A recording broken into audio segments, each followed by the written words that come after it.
TTD 2026-27 ఆర్థిక సంవత్సరానికి 5,456.26 కోట్ల బడ్జెట్కు ధర్మకర్తల మండలి ఆమోదం తెలిపిందని టీటీడీ చైర్మన్ బిఆర్ నాయుడు వెల్లడించారు.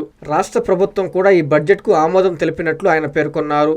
తిరుమల అన్నమయ్య భవనంలో ఈవో రవిచంద్రతో కలిసి శనివారం ఆయన మీడియా సమావేశంలో మాట్లాడారు. తిరుమలలో జరిగిన టీటీడీ బోర్డు సమావేశంలో Kovur MLA TTD board member Vemireddy Prashanth Reddy పాల్గొన్నారు. ఈ సమావేశంలో పలు నిర్ణయాలు తీసుకున్నారు. తిరుపతిలో గోవింద అక్షరమాల కార్యక్రమాన్ని ప్రారంభించనున్నారు. సమావేశం అనంతరం ఉగాది డైరీ, ఒంటిమిట్ట బ్రహ్మోత్సవ గోడ పత్రికను ఆవిష్కరించారు. సీఎం చంద్రబాబు ఆదేశాలతో టీటీడీ బోర్డు సబ్ కమిటీ సిఫార్సుల మేరకు టీటీడీ చరిత్రలో తొలిసారిగా తిరుమల తిరుపతి దేవస్థానం విద్యా సంస్థల్లో విద్యను అభ్యసిస్తున్న విద్యార్థులకు ఉన్నత ప్రమాణాలతో మెరుగైన విద్యను అందించేందుకు గాను 118.89 కోట్లు కేటాయించారు.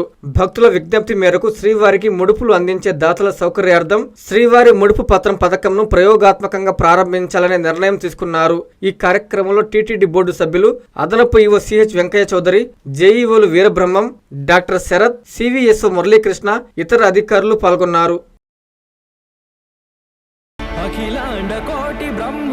శ్రీ తల్పగిరి రంగనాథ స్వామి దేవస్థానం, రంగనాయకులపేట, నెల్లూరు. బ్రహ్మోత్సవ ఆహ్వానము ఫిబ్రవరి 26వ తేదీ నుండి మార్చి 8వ తేదీ వరకు. ఫిబ్రవరి 26వ తేదీ సాయంత్రం 5:30 అంకురార్పణ, మార్చి 2వ తేదీ రాత్రి 9 గంటలకు హనుమంత సేవ, 3వ తేదీ రాత్రి 10 గంటలకు బంగారు గరుడ సేవ, 4వ తేదీ సాయంత్రం 7 గంటలకు కళ్యాణోత్సవం, 5వ తేదీ ఉదయం 8:30 రథోత్సవం తిరుత్తేరు, 6వ తేదీ సాయంత్రం 6:30 తెప్పోత్సవం జరుగును.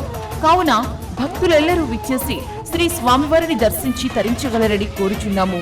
దేవస్థానం అభివృద్ధికి సహాయ సహకారాలు అందిస్తున్న రాష్ట్ర పురపాలక శాఖ మంత్రివర్యులు గౌరవనీయులు శ్రీ పొంగూరు నారాయణ గారికి, రాష్ట్ర దేవాదాయ శాఖ మంత్రివర్యులు గౌరవనీయులు శ్రీ ఆనం రామనారాయణ రెడ్డి గారికి, లోక్సభ సభ్యులు గౌరవనీయులు శ్రీ వేమిరెడ్డి ప్రభాకర్ రెడ్డి గారికి కృతజ్ఞతలు. ఇట్లు ఆళ్ల శ్రీనివాసరెడ్డి, కార్యనిర్వహణ అధికారి.